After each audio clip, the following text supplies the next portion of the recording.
So if everyone could just introduce themselves to the camera, how long you've been on the board for, what your role is with the board, why you decided to be on the board. Good afternoon. My name is Louis Gordias. I've been on the board of directors here going on 7 years. Lifelong Yuma resident and care about the healthcare of this community and want to make sure that we continue to strive to have the best healthcare that we can provide our citizens. Cool. Go ahead, Woody. My name's Woody Martin. I'm chairman of the board, and I've been on the board for 16 years, I think it is, and been in Yuma for 30 years.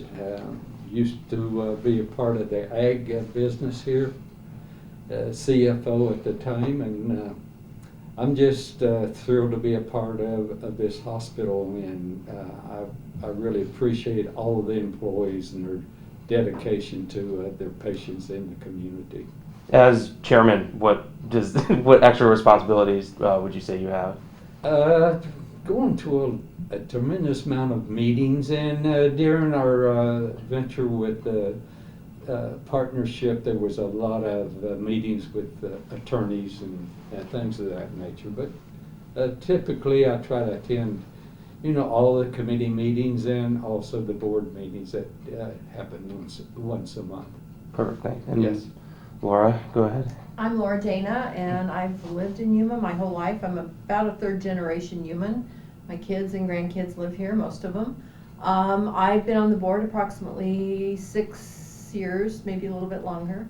I own and run a business still, and my reasoning for getting on the board is the care, the what we need in Yuma and what I see and what I can bring hopefully to the board to improve the access we have to medical care in all aspects, and hopefully just to make the best of the community. I mean, what's good for our community is what I want to bring.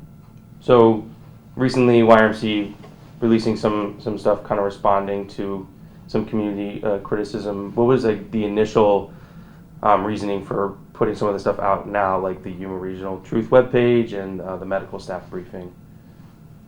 Well, I think that the reason we waited, this is my opinion, is there was a lot going on the last year or so. We've had COVID, we've had an amazing amount of patients, our hospital has been full. We've been fighting a lot of battles, and I think doing a very good job. Our employees are amazing. It was not the time to engage in a word battle, and we also are not like that. We want the truth. We don't want to play games. So I think we just kind of felt it finally came to a head, and we needed to address these issues that are out there. Does anyone want to add anything? Or Yeah, we stayed in the background a little bit while the issues were going on with the district, the litigation portion of it. Like Laura said, our concern was making sure that day-to-day function of the hospital continued, especially during the pandemic. But as things move along, there's a lot of information being put out. And as board members, we started noticing a lot of misinformation, a lot of disinformation. And so we just decided it was time that I think it's fair that people need to know both sides of the story. They need to hear the facts as they are. So we wanted to make sure that we got the correct facts out to the community so that they hear the truths that are going on and correct some of the misinformation or maybe disinformation that's being put out. So it was, like Laura said, it was just time that we addressed some of those before they got out of hand. what is more specifically some of the misinformation or disinformation that you guys feel like is being Well, said? I think there's a constant voicing that from members of the community in the district that we have not been abiding by the lease, or that we have failed to live up to the requirements of the lease, and that is one of the fallacies.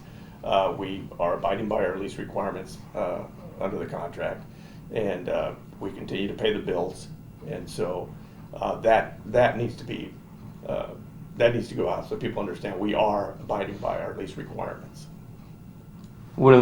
I guess how does the YRMC board see the difference between the lease and the policies and procedures agreement?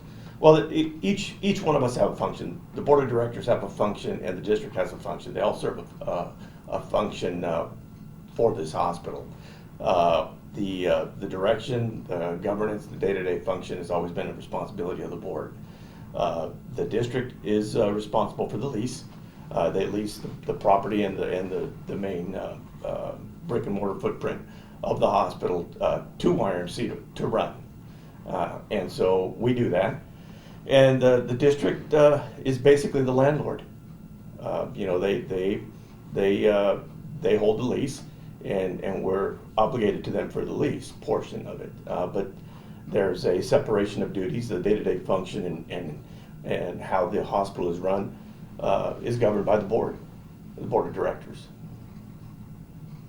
Cool. I think like the main, it seems to me at least, the main sticking point between YRMC and the district board is the monthly and the quarterly reports.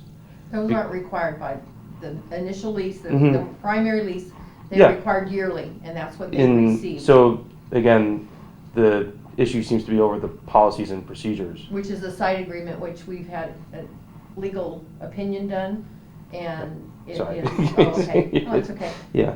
We do have a legal opinion on that, and it was a side agreement done how many years ago? My understanding, I mean, It was long. 2001. Yeah, it was Mhm. 20 years ago, and it is not a legal portion of the lease. And we do abide by the original lease. We give them everything that is required in that lease, and we have every year.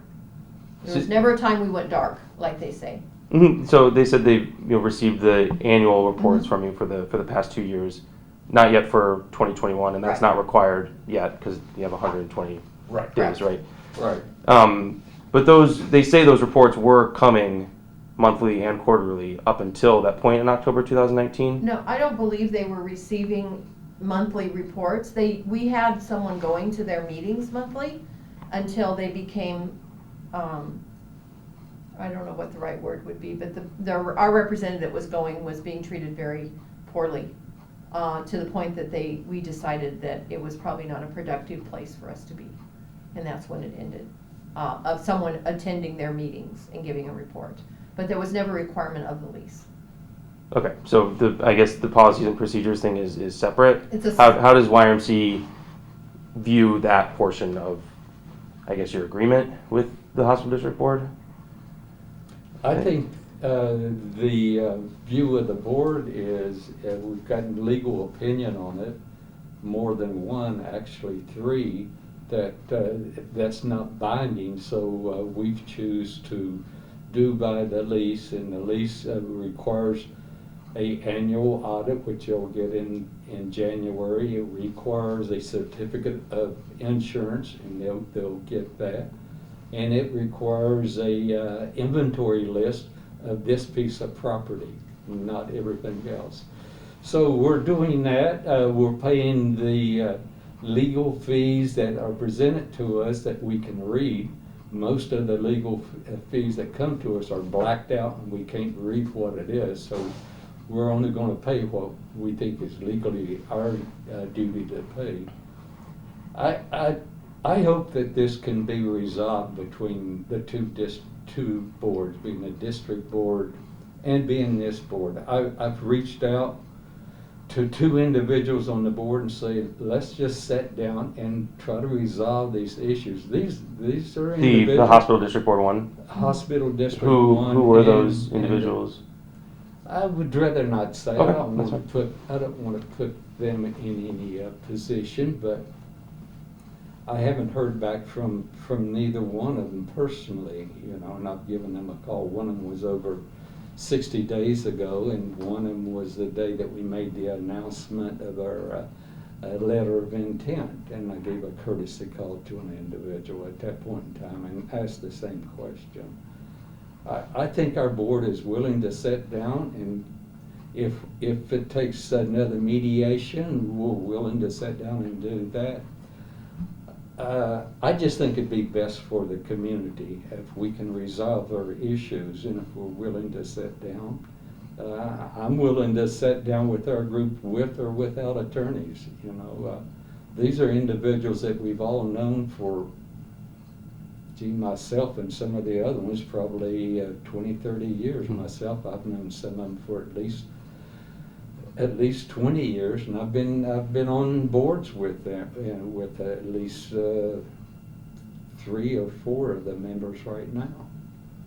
So I just look that we can sit down and resolve the issues ourselves and try to do the best of what's for the community and especially our patients. Is that what you see as the way forward? Because it's just interesting for me when talking to both sides. They're saying you're not giving them the information. You say they're spreading misinformation. So what is that way forward? Well, to me, the way forward is for us to sit down and see, what can take place. We tried that once before in the mediation, and our mediator was thinking that we're getting real close to resolving the issue. And I think if you hear the district side, we walked out. I think if you talk to the mediator, he will tell you who walked out.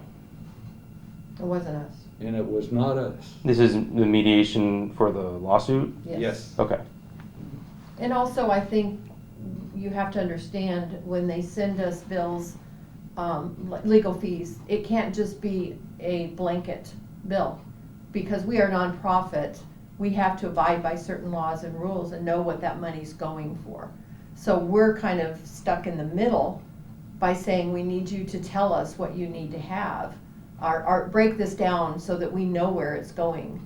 And that is never happened. So we just get a blanket Yeah. amount. And it's like I mentioned earlier, each body has a role. And I think if everybody stays within their footprint and does what they're supposed to do, that's probably the best thing for this hospital. This is what's going to get things moving forward. Certainly, I'm sure the district would like to have more information. But quite honestly, there's certain information that it's not pertinent for them to do their job, and that they're not entitled to it. And that's just the plain truth. We've given them all the financial documents and all the auditing information that the main body of the lease requires. Woody mentioned the side agreement that was done 20 years ago to provide reports to them. It was not a formal thing, and we did have employees going and giving reports at some of their monthly meetings on what was going on at the hospital and certain things, and it was done as a courtesy. What this board member heard was that our employees were starting to get badgered, being asked questions that were outside the scope of what they were talking about, and it was just becoming a very uncomfortable position to put our employees in. So we stopped that, but we continued to give them the information that legally we were required to give them. And so, at some point during that whole time period, we also were paying their bills. I mean, they had I think an annual expense as a district that we paid for, to the tune of, I think, between $25,000 and $50,000 a year. And we were then presented with a proposed budget from that $25,000 to $50,000 expense period over the last umpteen years to they wanted a $3 million budget. And that set us back a little bit, because that's a huge increase from even $50,000 to $3 million as a budget. And we asked them, what was this for? We asked them, just let us know what it is that